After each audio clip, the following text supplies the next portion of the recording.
बाबा बाबा हाँ अब कहाँ स्कूल जाबे? चला नाती अब दूसरे स्कूल में देखा ही दूर है।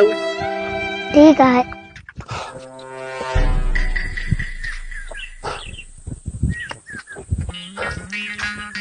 का हो काका? हाँ भैया पा लागी खुश रहा खुश रहा। कहाँ आज हरे घूमता हो काका? अरे आवा नहीं प्राइमरिया में यही नतीवा का एडमिशन करावे के रहा है। हाँ हाँ तो पता लगी प्राइमरी बंद हो गए।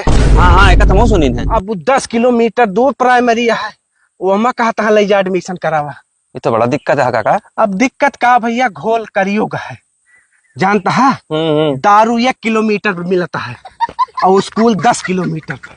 बताओ इस समय आए सही कहा था। बताओ, अब लड़का पढ़ावे का हमें 10 किलोमीटर जाए पड़े, रोज आवे पड़े। सही है। समझता है? अब दारू ठेका लगे लगे खोल दे हैं। बतावा समस्या है। चलता ठीक है और हाँ बढ़िया है सब। चला आशीर्वाद है पा लगी।